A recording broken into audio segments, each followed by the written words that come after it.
This is the X-Zone Broadcast Network, broadcasting worldwide on broadcast affiliates and satellite program providers, including CNN Broadcast Network, Sirius Satellite Network, Star Media, Good News Radio Network, Angel Broadcast Network, Wiki Broadcast Network, and WPBN TV. For more information on the X-Zone Broadcast Network, visit us at www.xzbn.net.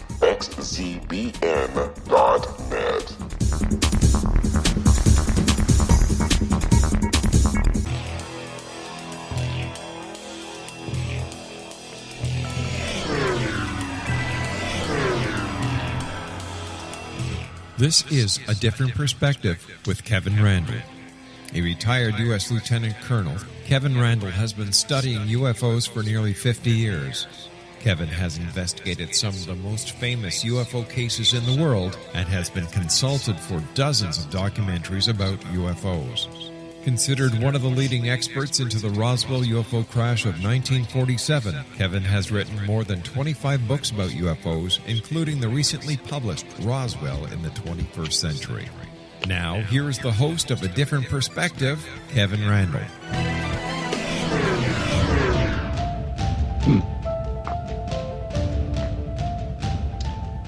And as I promise every week, I am returning with another show. This is, in fact, A Different Perspective, and I am truly Kevin Randle. I am joined today again by Jan Harzan, who is the Executive Director of MUFON. He's been a member of that organization for a long time and has worked in administration at MUFON for many years. He's interested in UFOs, of course, and that's inspired by his own sighting, which we talked about the last time he was on the program. We're going to talk about MUFON and some of the things that are going on in that organization, some of the things that happened to it. But before we get to that, in the last few days, there has been a new document released about MJ-12. We haven't had an opportunity to talk about it yet. We're going to do that briefly today. And I thought I'd bring Jan Harzan on to get his take on it before I reveal mine. So, Jan, welcome to the program once again. Thank you, Kevin. It's great to be here. Thanks for having me on. You're familiar with this latest document? I've looked at it and I've read some of the things that are on the internet regarding it. I don't consider myself to be a document expert, but go ahead. Yes. Well, I mean, my question was simply, and I realize it's your personal opinion. What was your take on this MJ-12 document? Well, it looks like it needs a lot more vetting. I guess the first thing I'd say is, it appears that it was given from a privileged resource or source. You'd probably like to know who's providing this and what's their background. Is it being provided through military channels, through intelligence channels? Is it just someone who was given the document by a friend? I mean, I would like to know kind of the genesis of where it all came from. And I know that's sometimes difficult because sometimes when people want to leak stuff, they don't want their name known about it. But it just makes it harder to validate whether it's a true, real document or not. But wouldn't we be looking at the text of the document, realizing we don't have the original, we have merely a Xerox copy or a copy made from a PDF file, but looking at the information in the document, the construction of the document, that sort of thing, doesn't that pretty well give us a clue as to the validity of this particular document? I would think so. Again, I'm not a document expert, but I understand if there's some issues with the top secret markings on the document and where those are and how they're marked. Some of the references to other projects that don't appear to follow what's known about those projects and some of the classified stampings on the document. But I personally would leave that more to someone of a Stanton Friedman and or a Dr. Bob Wood who make it a living to look at documents and determine their veracity. So yes, I think that would help to determine whether or not it's a real or fake document, for sure. Well, just so the listeners understand, this is an MJ-12 document. It allegedly is ultra top secret, which is the marking is wrong on there. It deals a bit with the Roswell UFO case, and then it morphs into the Aztec UFO crash case. And finally, there's an interview by a number of different interviewers with an extraterrestrial biological entity.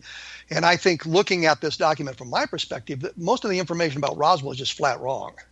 And when we get into the stuff about Aztec, if we accept what Scott Ramsey has published in his book, then this document is flat wrong. And of course, the document is right, then Ramsey is wrong in his book. And I think all of that plays into it. So when we have a lack of provenance and we move into the problems with the document dealing with the Roswell case and the Aztec case, we can make a pretty good call that this thing is probably fraudulent, even without knowing the exact provenance, which is, by the way, a big red flag. Yep. No, Kevin, I couldn't agree with you more. It's just, honestly, I don't consider myself to be a document expert, so I'm not going to weigh in on it one way or the other. But I think a lot of people are looking at this right now, and I think there'll be more information posted on the internet about it. If it is, in fact, a fraudulent document, it makes you wonder why people would go to such lengths to do this kind of a thing, and what's behind all of that. Well, I understand, of course, that you haven't, I guess we could say, the expertise to make a call on the document. And I understand that. It's not a big deal. I published a bunch of stuff about it on my blog at www.kevinrandle.blogspot.com, which is just my way to plug the blog once again.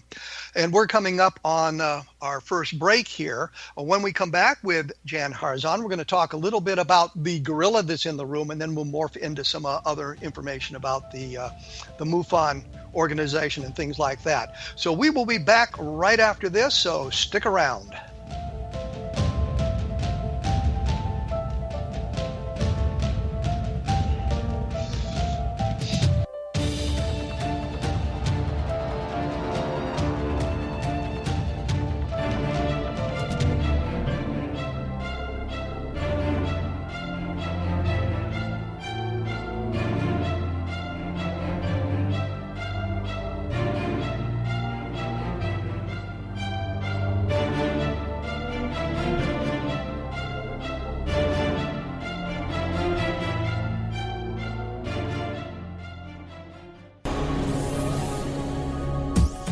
This is the X-Zone Broadcast Network, broadcasting worldwide on broadcast affiliates and satellite program providers, including CNN Broadcast Network, Sirius Satellite Network, Star Media, Good News Radio Network, Angel Broadcast Network, Wiki Broadcast Network, and WPBN TV. For more information on the X-Zone Broadcast Network, visit us at www.xzbn.net.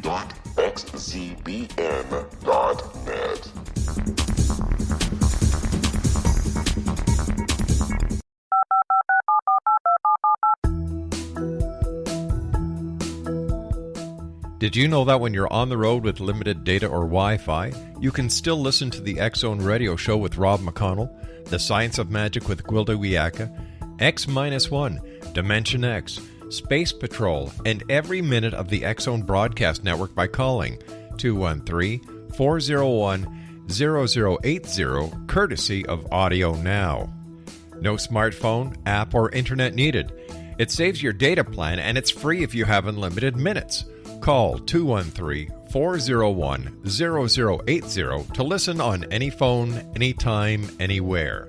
Remember, 213-401-0080 for the best of the paranormal, parapsychology, and sci-fi radio programming anywhere, 24/7, 365.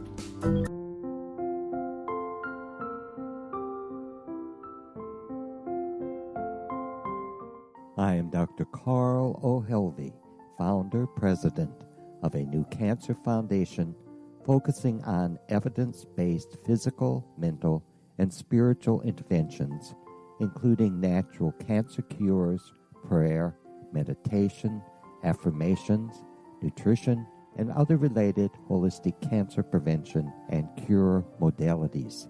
These are used in cancer education, research, and financing care. I ask for your help to continue this important work by donating at www.holisticcancerfoundation.com.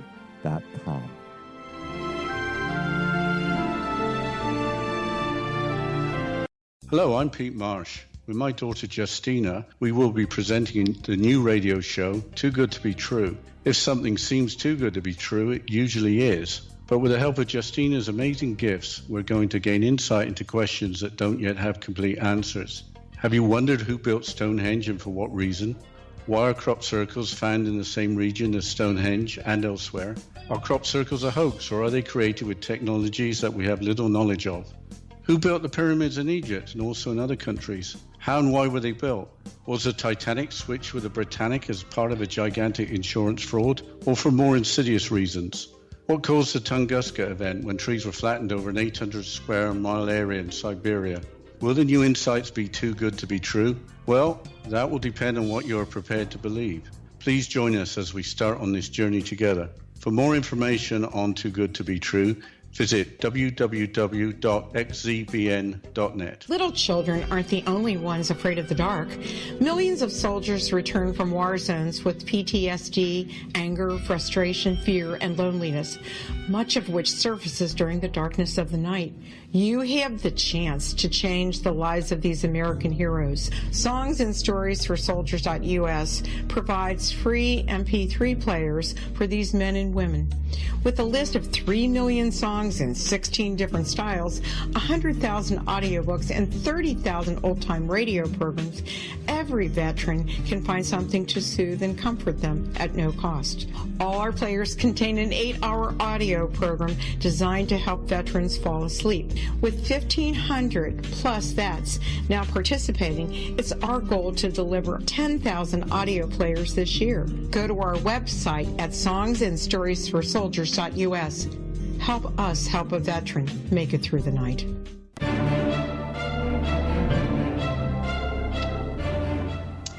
And as promised, we are back. I am joined by Jan Harzan, who is Executive Director of MUFON, and we were talking about the 800-pound gorilla in the room.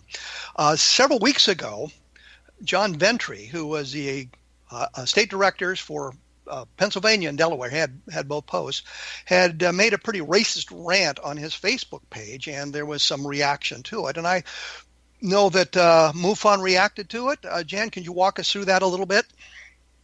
Yeah, I think, it was an unfortunate situation where late at night, John had read a fake news item somewhere on the internet about a television show on Netflix, which was about white genocide, and he reacted to that, put an unkind post up, which she pretty much immediately took down. But unfortunately, someone had Snapchatted it and started passing it around the internet. But I think it points up some things here, and it the lessons we've all learned in our lives. The first is that if you have nothing good to say, don't say it. The other is I have an acronym called THINK, which is before you speak, think. The T is for ask yourself, is it true? And in this case, it probably wasn't true. It wasn't true. It was a fake news item. H, is it helpful? If not, why are you talking about it? I, is it inspiring? N, is it necessary? And K, is it kind? And I find that Facebook and a lot of these social media blogs turn into real rubbish pits very, very quickly, where people want to throw jabs at each other and take each other down. I'm not sure what that is about our society that does it, but it does bring up another thought that I had, which is, you should think once before you act, twice before you speak, and 3 times before posting on social media. I think if we all followed those rules, we'd be in a lot better place. So you removed him from his position as state director of Pennsylvania and Delaware. Correct. And he is still a member of MUFON, though. Well, anyone can be a member of MUFON. You just join MUFON and you pay I'm not criticizing that. I'm just making sure we understand the situation, that he's still a member of MUFON. What I think Jim Mosley once called a journal subscriber. He had been a state section director and I guess got demoted to journal subscriber because he wasn't recruiting enough people or something. So I understand that. And but he's a member of the inner circle of MUFON. Is that correct? Well, when you say inner circle, you're talking about donation levels. And yes, he's donated money in the past that puts him at a certain level. So it'd be like for the symphony orchestra, you're in the whatever club because you've donated so much to the organization. So that's not something you can take away from someone. I mean, they basically have earned it based on their donations. But doesn't the website suggest that the members of the inner circle influence the direction of MUFON? Well, no, not really. I think if you look at it, it's very clear on there that it's based on donation level. I understand. What you're saying is the criterion for membership in the inner circle is basically cash. Well, it's donations. We're a nonprofit 501c3, and so we don't get any funding from anywhere else but from the public. So it's through memberships, it's through donations, it's through merchandise sales, and through the symposium. That's the only places we have the ability to raise money to continue the great work that we do. Understood. And I have no problem with that. I'm just saying that according to the website, that the Inner Circle participates in some of the activities of the board of directors. It influences where things are going. You yourself are a member of the Inner Circle. Yep. Isn't that correct? That's true. I've donated a lot of money over the years. Yeah, I paid for the honor of working here. Yes. Yeah. Well, there you go. So John Ventry is still a member of the Inner Circle. Well, it's not something you go into or out of. It's basically the way it says is welcome to the Inner Circle. Folks mentioned on this page have shown unparalleled generosity towards MUFON by donating in excess of $5,000 in a single donation. That's what it is. That's strictly it. That's what's on the website. I understand, and I've read that over, and I've seen what the benefits are of being a member of the Inner Circle. That they get phone calls from the executive director. They get cases sent to them that aren't published elsewhere, and all kinds of benefits like that. So I was just wondering that because he's made the cash donation, he has no other expertise. There's no other criterion to join the Inner Circle. Is that's what you're telling me? Just send the money. Well, basically it's a donation level. Exactly. We have a benefactor level too at $1,500, and we have lower levels too at $500 and $250.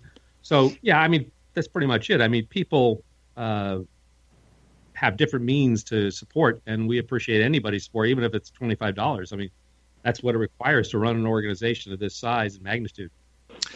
Is Jay-Z Knight a member of the Inner Circle? Yes, she is. And she's the one who channels the 35,000-year-old or 34,000-year-old Lemurian warrior. She may do that. We don't not turn away. If people want to donate money, we let them donate money. And she has also made a number of racist rants. Are you aware of that? I should remove her from being state director, but she isn't. Yes. Well, I'm just saying, her Lemurian warrior supported Donald Trump, which is neither a good thing or a bad thing. I mean, politics should be removed from that. But she, in a drunken rant, apparently said, "Fuck God's chosen people," meaning the Jews. "I think they've earned enough cash to have paid their way out of the goddamn gas chambers by now." And then she, or rather her 35,000-year-old Lemurian warrior, said that the Mexicans breed like rabbits. All gay men were once Catholic priests. And in a strange comment, said organic farmers have questionable hygiene. So she's a member of the Inner Circle because she donated $5,000, right? Well, Kevin, look, I mean, you're talking about freedom of speech here. People, we don't, as an organization, go out and study everybody's websites and everybody's Facebook pages.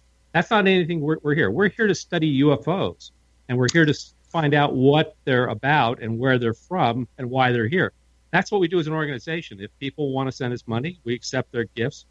Obviously, if we knew it was illegal money, we wouldn't take it. But as far as individuals and or organizations wanting to support MUFON, we welcome any kind of cash donation.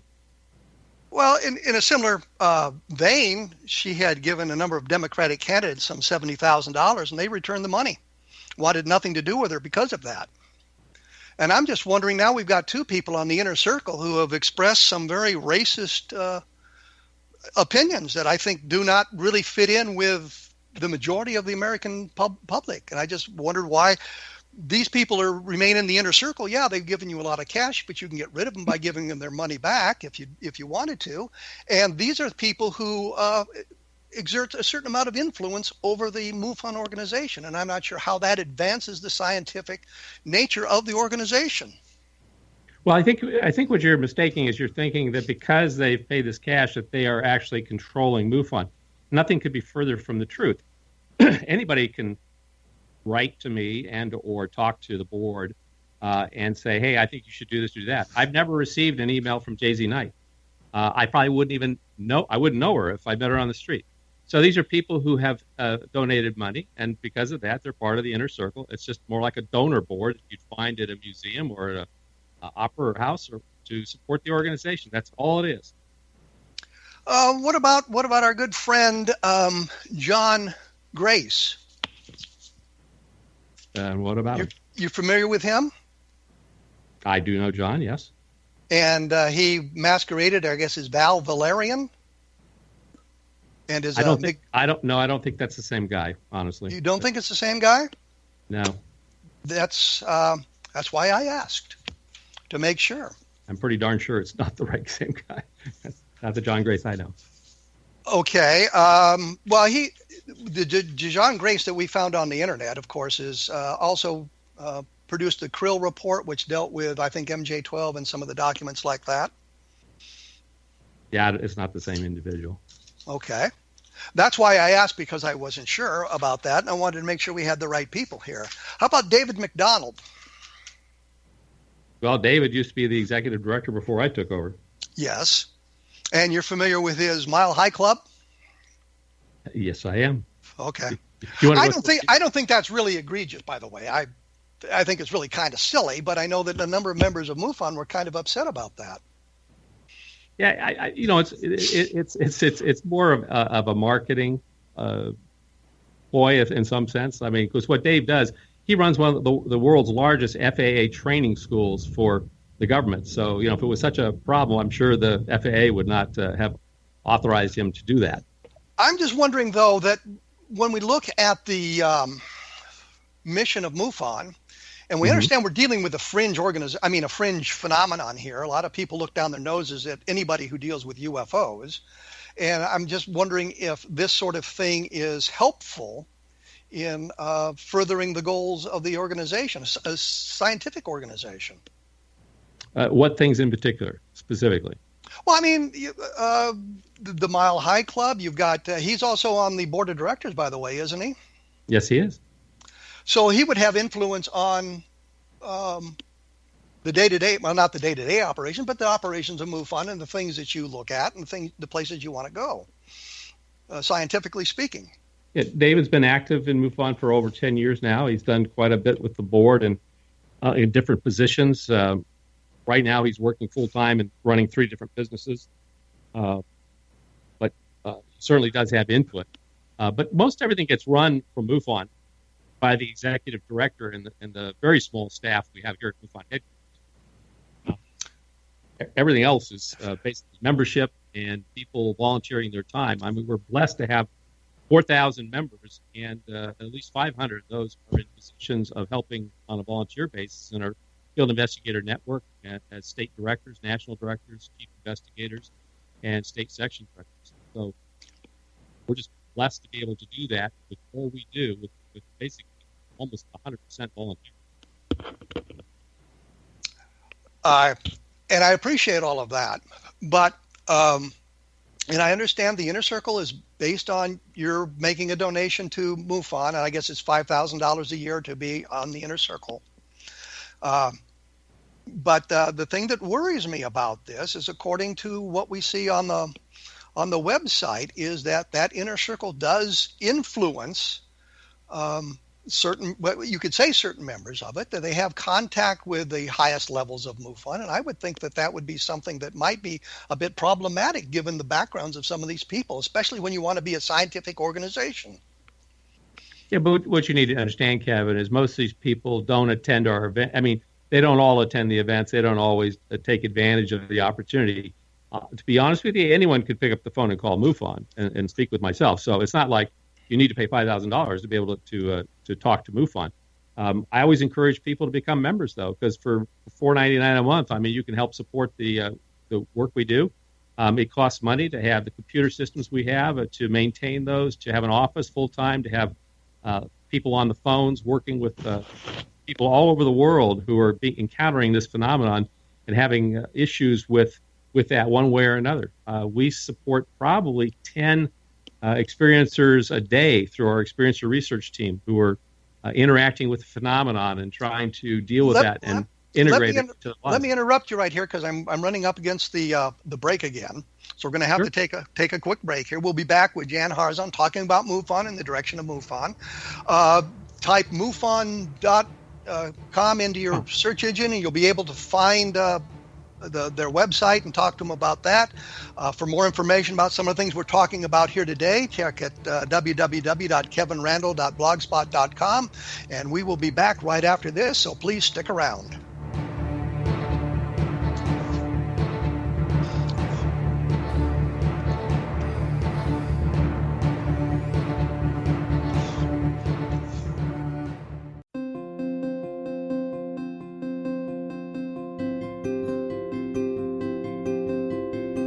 Dreams are our personal gateways into infinite wisdom. Don't miss shamanic counselor and indigenously trained dream decoder Sandra Corcoran's inspiring book, Shamanic Awakening Between the Dark and the Daylight.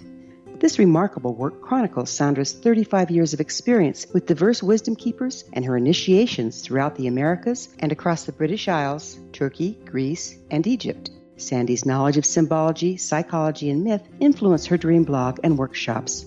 Sandy offers private tarot readings, international journeys, a meditative CD, as well as her book, Shamanic Awakening, to encourage you as you navigate this earth walk, creating a deeper connection to yourself and all that is. Find this and more at Sandy's website, starwalkervisions.com.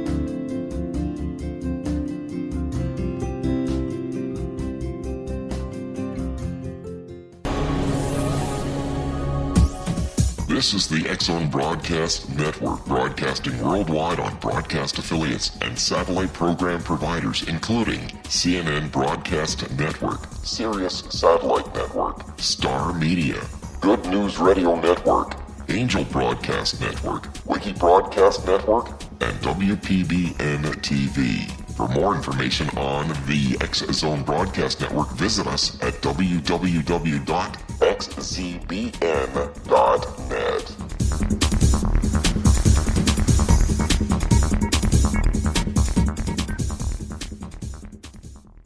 How would you like to be able to read other people's minds? Well, the next best thing is here. When you know how to read a person's name, you know how the person thinks, feels, and behaves.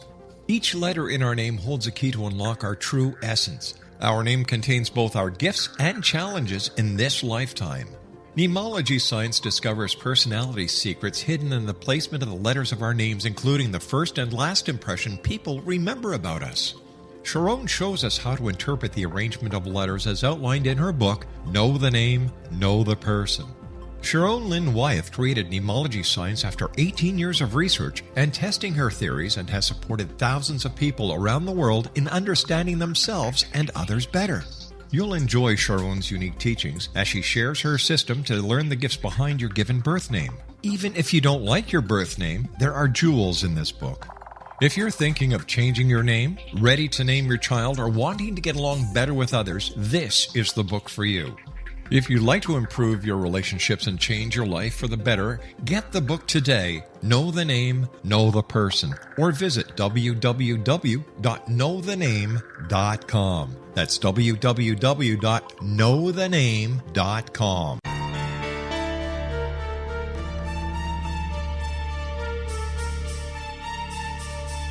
Hello, I'm Justina Marsh, and with my dad Pete, we are going to present a new show called Too Good to Be True. Together, we are aiming to discover more truths about this world and beyond. Do you have unanswered questions about the world? Do you ever wonder about aliens, conspiracy theories, or the universe? There are many shows discussing subjects such as pyramids or UFOs, but we want to relay this information based on our own research, including from spiritual means. Hopefully, listeners will be helped with their own beliefs and will appreciate the psychic insights that add to the previous research and information. We both look forward to sharing this insight and beginning this journey with our listeners. Visit xzbn.net for more information about when to listen.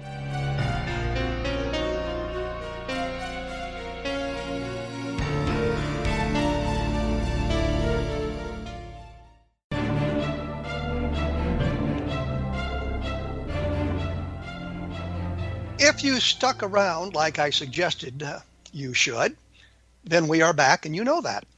I'm joined by Jan Harzan, who is the Executive Director of MUFON. We were talking about the inner circle of MUFON, which is I guess, more of a donation-driven thing than people being invited into the inner circle because of their expertise on UFOs. And I noticed some of the people on the inner circle, and I'm thinking of John Schuessler, for example, is a very credible source. Rob Zwiatek, very credible source.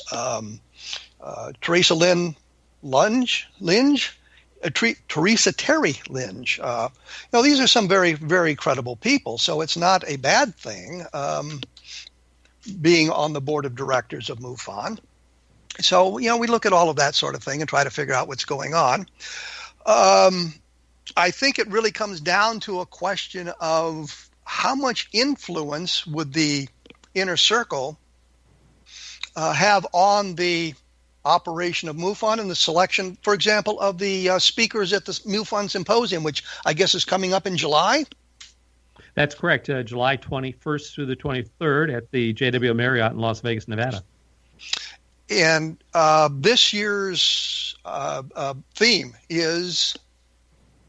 The case for a secret space program. So we're looking, when we look at our cases throughout a year, we generally, after investigation, have about 30% of them that fall into the unknown category. So the question you have to ask yourself, well, are those truly unknowns, or is it possible they're misidentified aircraft and or spacecraft that belong to either ourselves or some other country? So we're looking at that whole thing and some of the evidence out there that might say that we do have a secret space program going on. If so, how extensive is it? And we've got the full spectrum of speakers, everything from the hard scientists who are going to be looking at this, as well as some tough researchers, as well as some far out people who are claiming it's quite extensive. So we're going to put all the evidence out there, challenge people to question it, ask questions about it, talk to the people, and make up their own minds for whether or not there really is a secret space program or multiple space programs going on right now on our planet. Well, some of the speakers you said yourself are kind of far out. And what sort of evidence do they present to make their case? I mean, is it good, solid evidence, or is it more of the kind of esoteric, vague stuff that we get periodically? And I'm thinking of this latest MJ-12 document, which is, I think, fairly obviously a fake. I think that I know Stan, when he first looked at it, was kind of excited about it, but he tended to walk back from that point a couple of days later, suggesting that we spend more time trying to vet the document. So I'm just wondering, do we have any really good, solid evidence for some of the far out points, or are we still talking about kind of some of the vagueness that we get? Well, we're going to start on Friday night with John Brandenburg, who's a plasma physicist and has been a contractor for NASA for a number of years. And I had an opportunity to meet John at a Estes Park Advanced Propulsion Workshop put on by the Space Studies Institute, Gary Hudson and James Woodward, just a few months back. And he's going to talk about some of the information he's been given on the inside within NASA based on some of the contracts he's worked on. So we're going to get a glimpse there from a scientist's viewpoint of life, and then follow that up Saturday morning with James Woodward, who's been pushing this whole advanced propulsion concept, which you can actually read more about on the SSI website at ssi.org under advanced propulsion. And there were about 30 scientists who met in Estes Park, Colorado back in October and presented papers to each other. We're looking at the general theory of relativity and Maxwell's equations and trying to figure out how they tie into gravitation so that we might be able to build interstellar craft to the stars. And I have to tell you, I'm excited about these guys because they're doing this with zero funding in most cases, or very little funding, where most of the dollars are being poured into the black hole, as we know. I'm sure a lot. Jan, I have to order you. Get back to your microphone. You're fading in and out on me again. Okay. All right. Am I good now? Okay. Yes, you're good now. Thank you. Okay. All right, and then we're going to follow that up right after that with Michael Schratt and Mark McCandlish and Dr. Bob Wood, who are going to talk about current cases, current things, and how do they keep all this secret, but also some inside information that has been gleaned through the aerospace industry through the years. And then on late Saturday, we'll bring on William Tompkins, who is, I think, 94 years old now and has worked for the U.S. Navy. He worked for Rand Corporation back in the 40s. wrote a book called Selected by Extraterrestrials, where he has detailed his last 50, 60 years working in these different projects. And then on Sunday morning, we're going to get into Michael Salla and his book on the whole secret space program, and Corey Goode and some of these folks. So I think if people are having challenges, it's probably with the Corey Goodes of the world and perhaps Andrew Pishago, because they're saying things that are hard to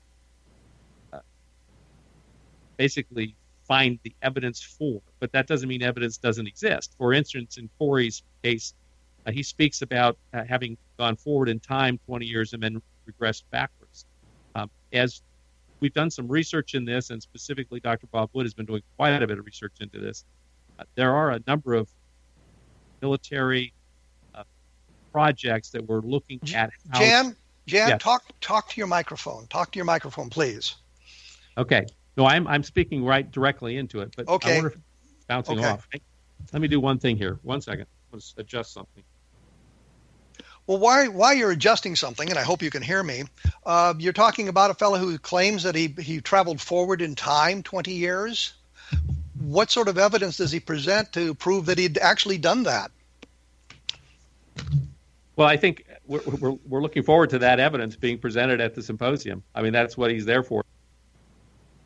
Well, I know that in the past, and I hesitate to bring up Hangar 1 again, but one of the episodes dealt with a guy who claimed that he had been abducted when he was a teenager, spent 20 years fighting aliens on other planets, I think specifically Mars, and then he was returned to his bed 15 minutes after he'd supposedly been abducted.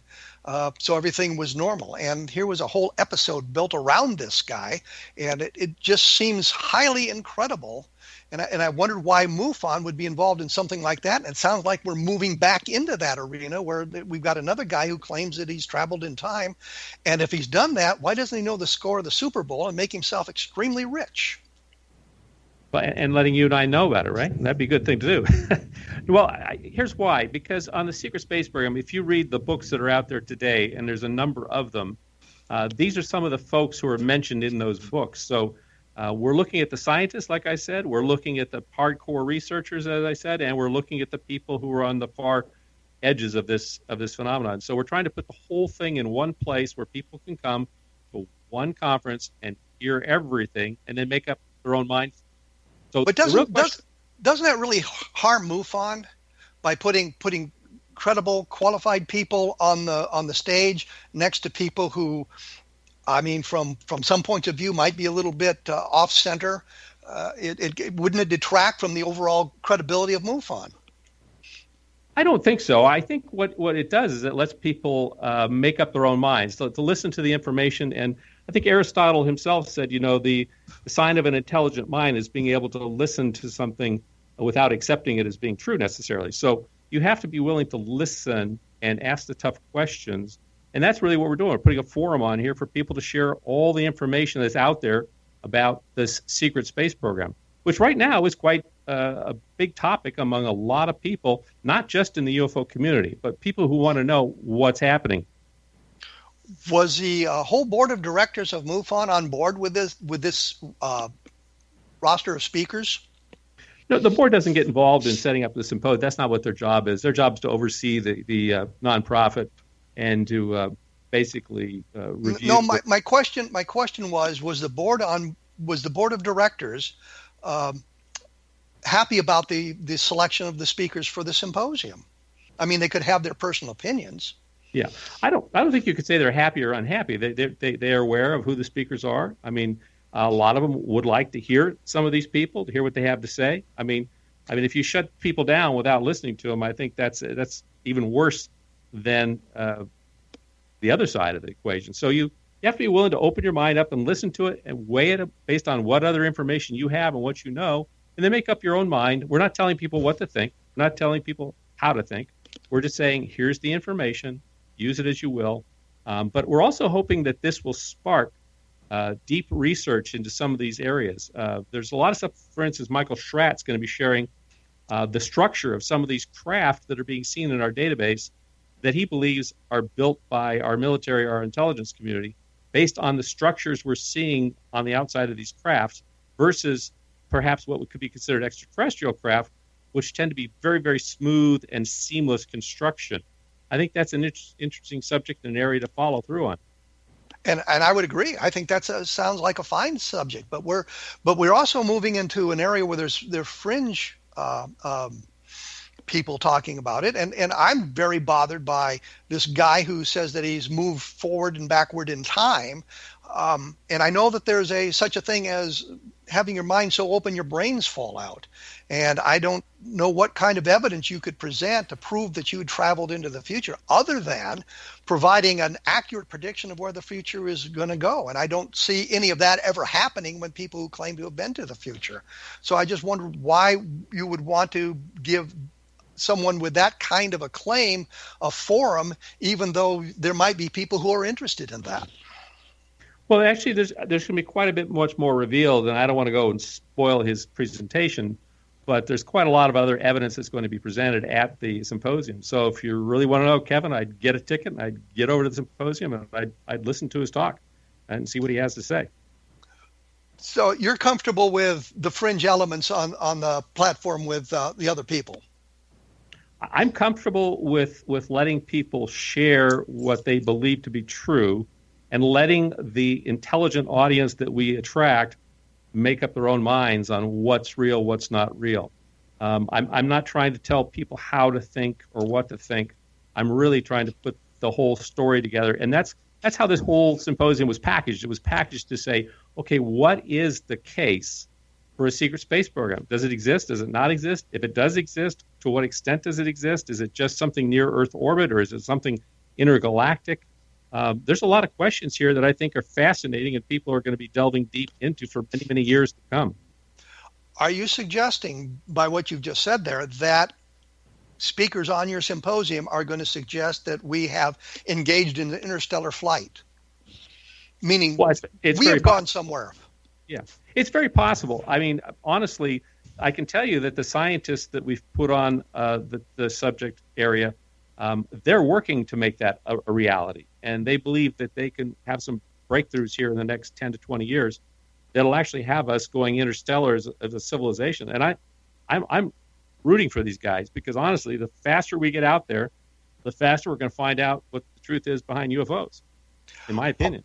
Oh, I'm all for interstellar flight. I'm a big proponent of it. I just understand some of the problems with interstellar flight and the vast distances between the stars as we move into space. We're going to have to take another quick break here. I'm with Jan Harzan, who is the Executive Director of MUFON, and you can email him if you so desire at the EX. Go ahead, you say it. Yeah, it's EXE for executive.dir for director at MUFON.com. EXE.dir at MUFON.com. And take a look at the MUFON website. Just type MUFON into your search engine, and it'll come up like in 7 billion different places. So you easily can get to their website. And I have a lot of stuff about the UFOs and things we're talking about today, like the new MJ12 document at www.kevinrandle.blogspot.com. So we'll return after this short break with more about the MUFON Symposium and where things are going. So stick around.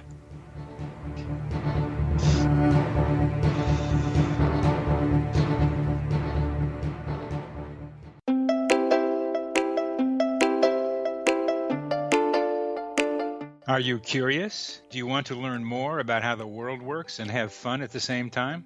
Study coincidences with me, Dr. Bernie Beitman, MD, on my Connecting with Coincidence radio show here on the XZBN network. Listen to Jungians theorize, statisticians randomize, true believers evangelize, while I categorize. I dance to the rhythm of coincidences. People who experience me see more of them. Maybe something on the show matches a thought in your mind. Let us know. Expand your mind to the weirdness happening around you. Synchronicity spoken here, there, and everywhere. For more information, put Connecting with Coincidence in your search engine and find my website, my social media sites, and my blog.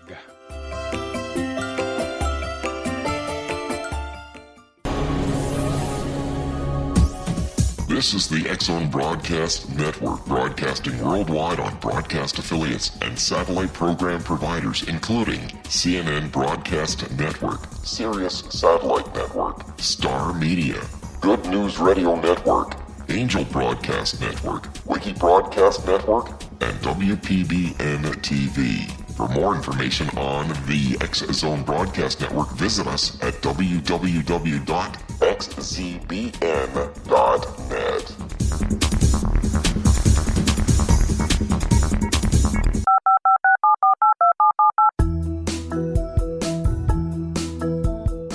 Did you know that when you're on the road with limited data or Wi-Fi, you can still listen to the X-Zone Radio Show with Rob McConnell, The Science of Magic with Gwilda Wiyaka, X-1, Dimension X, Space Patrol, and every minute of the X-Zone Broadcast Network by calling 213-401-0080, courtesy of Audio Now. No smartphone, app, or internet needed. It saves your data plan, and it's free if you have unlimited minutes. Call 213-401-0080 to listen on any phone, anytime, anywhere. Remember 213-401-0080 for the best of the paranormal, parapsychology, and sci-fi radio programming anywhere, 24/7, 365.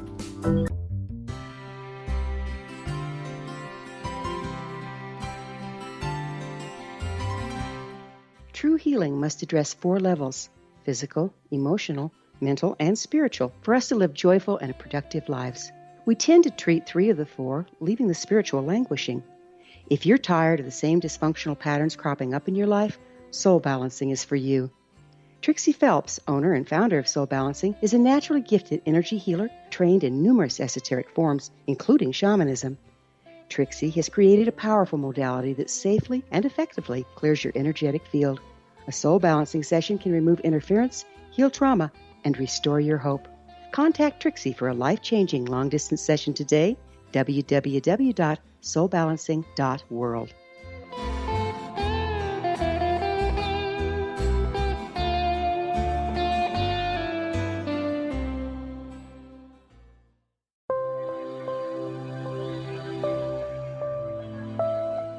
There's a legend shared by many indigenous cultures of a time when the nations were cast to the 4 corners of the world. Each nation was given a body of sacred knowledge that held a different portion of the truth to preserve. True reality could not be known until all the nations reunited, combining the information. If a single one was missing, the world could not be reborn and darkness would prevail. The Science of Magic Radio is dedicated to reuniting the sacred knowledge. With the understanding, none of us has all the answers, but together we can open new perceptions and possibilities. Through our combined vision, the world can be reborn into a place where darkness no longer prevails. Join me, Gwilda Wiyaka, and the Science of Magic daily on the X-Zone Broadcast Network, xzbn.net, or visit us at thescienceofmagic.net.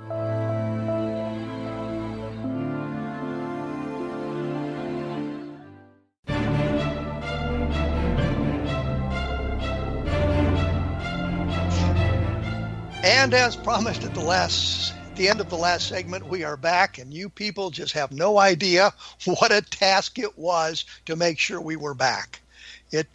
We had a few technical glitches here that were sort of exciting, I suppose.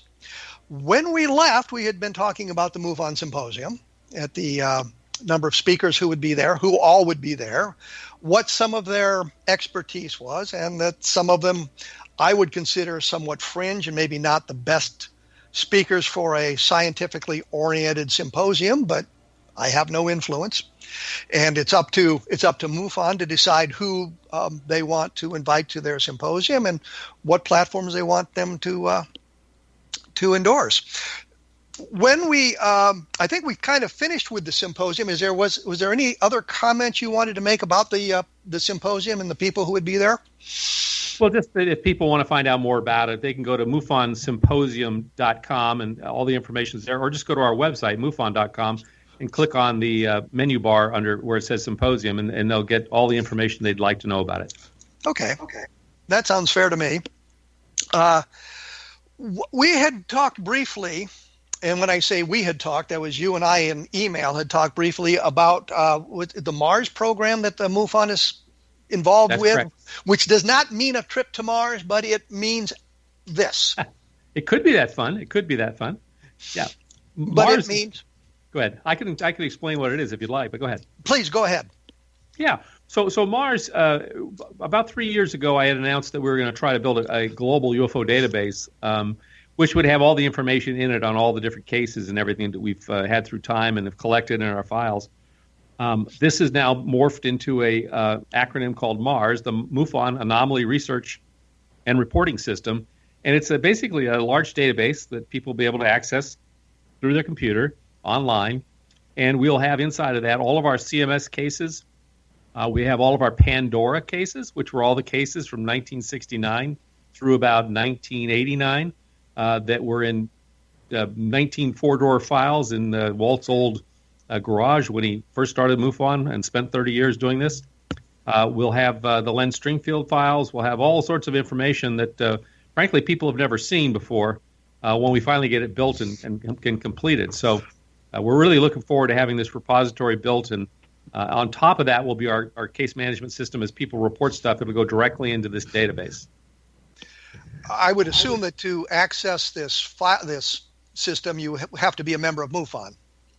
Well, I think we're going to provide information generally to the public, but to delve into some of the more detailed files that have been in our drawers for 30 years plus, I think you're going to need to be a member. That hasn't actually been worked out yet, Kevin. We're looking at how best do that. So we want to give people lots of information, but I think for some of the people who are hardcore researchers who are MUFON members, they may get a deeper dive than some other folks. Yes. Is there going to be a re-examination of these cases? Because I have to assume that if you've got cases from 1969 or 1968 in the drawers, some of them would have been solved by our greater knowledge now, or information that has been released by the government, and so something like that. So some of the cases that may have originally been unidentified may in fact have been solved. Is there going to be any kind of review of the cases before they're stuck into the database? Well, yes, every case is going to be reviewed, but more from a standpoint of redacting any witness information that might be in there. In the old days, we used to do it all by hand, and we would write out the forms with the addresses and phone numbers and names of the individuals. So that needs to be redacted. In the public view of this thing, we'll have all the documents scanned fully, but we don't want to give out people's personal information on the internet, obviously. So they'll be that way. Now, as far as going back and reinvestigating these cases, that's really up to individuals who'd like to do that. I mean, we don't have the staff to be able to go back through thousands of cases and try to reinvestigate them at the present time. But certainly, if you find something you think has information, you can pass it along to us, and we'll include that in the case file. Definitely. So everything's going to be there. The names are being left out, and I get that. The Air Force, when they declassified Project Blue Book, did the same thing, but they didn't do a very good job of it. And what I think of is the Kenneth Arnold sighting. They even redacted his initials, KA, in the interviews conducted with him. But in grease pencil on one of the transcripts, they had written in big letters, Arnold case, which kind of gave the whole thing away. And in other cases, they had newspaper clippings, so they redacted the names of the people from their files, but the names were in the newspaper, so you could plug them back in. And I know Don Berliner did it, and I did it. We had gone through the Blue Book files before they had been redacted, and we had all the names. Sure. So we could put the names back into the cases, especially the unidentified cases, which were very important, so that others could talk about it. But I understand wanting to take people's names out of it because, and I've said this before in other places, Bill Brazel complained to me about the drunks calling him at 3 o'clock in the morning, asking about the Roswell case to see, well, did you really say that or not? And in today's environment, you've got people who just have no social graces and would call somebody at 3 o'clock in the morning and say, did you really say this? Did you really mean this? Or you are scum for saying this, or something like that. So I get that. But you're also saying that for the hardcore researchers and the members of MUFON, the names would be available, but not necessarily online. Oh, no. We wouldn't make the names available to anyone. I mean, that's only, our director of research might be able to see the names our director of investigation might be able to see the names, but it'd be very limited. We're not going to make the names available to the public or even to the membership, because a lot of these people, gave these reports with the idea that they wanted to remain anonymous. Now, it does bring up a good question, though, and that is, how long should things remain anonymous? I mean, in the government, what is it, 25 years? If something's classified, that it becomes declassified? Not necessarily. It depends on the document. Some Sure. of them are classified in perpetuity. There is documents from World War I that are still classified.